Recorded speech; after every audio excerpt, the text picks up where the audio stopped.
When the traitors can't trust each other, it's crazy. I don't know if you can tell, I'm fucking hurt by it. Get murdered sucks.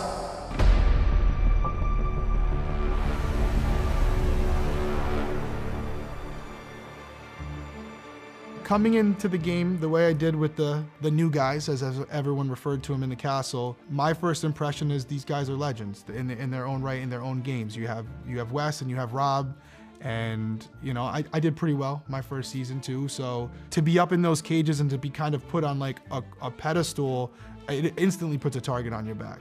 I wanted to go out guns blazing and live with the consequences. I went after Rob. I was hoping there was gonna be maybe a toe-to-toe, me against him, but instead he kind of diverted to Wes. I knew I wasn't gonna have the votes, and more than likely I would be murdered that night. When I play these games, I play to win. I made the most of what I had to work with. I can see what each person needs and figure out a way to appeal to them in a way that makes sense and is non-threatening towards them. When I find my people in these games, those are my people. Truthfully, like, I was gonna rock with Carolyn, but the problem is she was scared.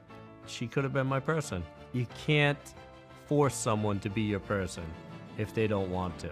So there's obviously previous relationships with Brittany and Danielle. Danielle and I actually met after I won Big Brother, and she said I was one of her favorite players. And then one of the first things she said to me when I walked into the castle was she was like, I was hoping you were here. But then something switched with Danielle, and she was constantly concerned about being murdered, but it wasn't like the normal being concerned. If it turns out that she is a traitor, fair play, because based on what the behavior I was seeing, I would have never voted for her. I've gotten soft in my old age. Having 2 daughters has definitely changed me. Nobody trusts each other in the turret. The turret's supposed to be the place where the traitors meet and figure out which faithful they want to murder. And the traitors are up there not sharing information about who won the shield at the challenge. This advantage that's supposed to help us, I didn't tell people because I'm afraid that they're gonna try to go after someone to pin it on me. When the traitors can't trust each other, it's crazy. You got 3 gamers up there, so we all understand the game within the game. It's not only us against the faithful, it's us against each other, and that's playing out in a different kind of way this season.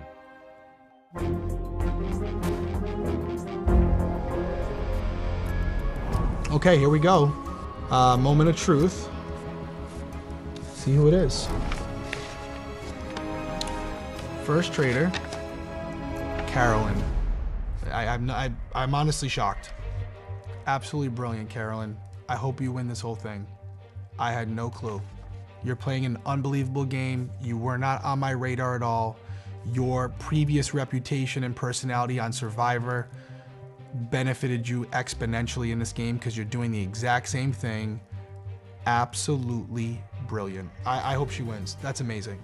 I love Carolyn. She is all over the place. I think she'll admit she's all over the place. But Carolyn's smart and she understands strategy, and I think she's a dark horse to win. However, I think her and Danielle are going to go at each other. Traitor number 2. Feel vindicated. Feel vindicated. I respect the hell out of Rob.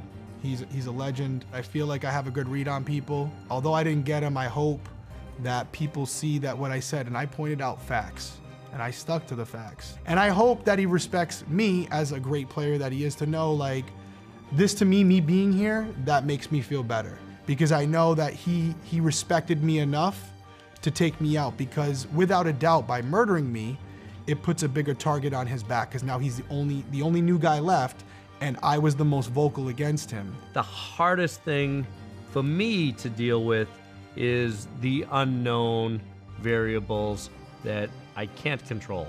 And in this game, there's a lot of them. It's not a game that you're meant to be able to solve. And that's why it makes this game one of the hardest I've ever played. Danielle. Yeah, that one's tough. That one's tough. She's playing the game. She's playing the game, and she pulled on my heartstrings a little bit. Obviously, it was all an act. Now, I don't like it necessarily, but she's got to play the game. But that's how she got me. I'm gonna be honest with you, I don't know if you could tell, I'm fucking hurt by it. I actually hope and I think that when it's all said and done, she'll call me first because she knows the conversations we had. I wasn't willing to play that game this time. She was. That's why she's in there, and that's why I'm not. Danielle's just an enigma to me. I don't find her to be genuine. And I understand that might be part of her game. When you start from a position like that, it's like you're unable to build any kind of trust, relationship, or anything. That might just be how she's acting towards me. We literally had no communication other than me trying to find out how she was trying to throw either me or Carolyn under the bus. And that was going on all the time. Rob, I wounded him. There's no doubt about it, I wounded him. So if he gets to the end, the faithful have nobody to blame but themselves. We have someone here to see you. The person after you who was banished. Yep. Oh. I gotcha. Yeah, you got me. I'm faithful, bro. No, you're not. You're a traitor. You're a traitor. The jig's up. I'm Traitor. How you doing, man? So first off, I want to say, so glad to get to play with you. Yeah. Watch you for many years. You're fucking good, man. You know nothing's personal because we've done it before. Of course. But you're good with words, man. You're great with words. So I had been building myself up all day for that. And I was like, I gotta have it prepared because he's gonna rip me apart. Yeah. And then you knew I was going with facts and Wes was gonna blow himself up. Right. Every single person I eliminated, Bob the drag queen, Wes, you, Bob H.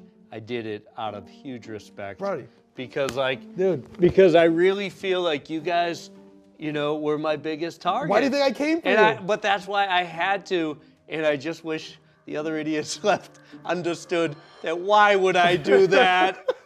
Hey, did you think that early we were up in the cage together, and sure enough, it's me going at you, you going at Wes. I'm like, this took a turn. No, I knew it was gonna happen. I was like, as soon as we were up there, I was like, oh, this isn't good. But I No. was like, to me, I'm thinking, I know how dangerous I am. These guys have to be equally as dangerous. okay, I got a question, because obviously once you get murdered, you got banished, it's a little different. Getting murdered sucks. Does But, it? well, it's like, Sorry. I mean, I knew I was a goner. I knew I was a goner. I knew I was a goner. I know. So first off, I had told Danielle I didn't have the shield. Is she what did me in, or did you already know I didn't have the shield? Every night in the turret, all I had to do to find out who I needed to murder was to start throwing out names. And as soon as Danielle said no, then I knew I had to go there. Was she protecting me up there? But very bad protection. Okay. It was horrible. Thanks, D. Her protection gave you away. So she got me in the soft spot, which kind of hurts. Dude, when you see it, it is a shit show. Carolyn doesn't trust me. I don't trust Danielle. Hey, you guys Danielle are doing a doesn't good trust job. Carolyn. I can't wait to see that turret now. My question to you is, does a traitor or a faithful win the season? I am gonna go out on a limb and say a faithful turn traitor that's gonna win. Maybe a Dylan? Or can Carolyn and Danielle put their differences aside? Because literally, they are trying to strangle each other in that turret. I had no clue Carolyn was a traitor. Yeah. I thought because of the way she plays. Well, Danielle was putting her out there, and that was a big point of contention. Everybody was throwing everybody under because I started that and set that off when I had to get rid of Bob the drag queen. Bob was super smart. Everything I said about him was 100%. Yeah, and I give Wes a lot of credit because Wes read it perfectly. I can't be a passenger in a car that's going off a cliff. Yep. If I see that's where it's going, I gotta reach over and grab the wheel. And that was it. And I didn't want to do it that early, but I had to. And then, of course, Carolyn realizes, like, oh, Rob's here. He has to be in charge. It can't be two kings in the castle, you know? Listen, I actually had fun. We went in there to play. The fact that I was able to go as far as I did, I feel like I pat myself on the back for lasting as long as I did. Dude, I mean, honestly, bro. Thanks. It was a pleasure. I mean, for real, dude, that was fun.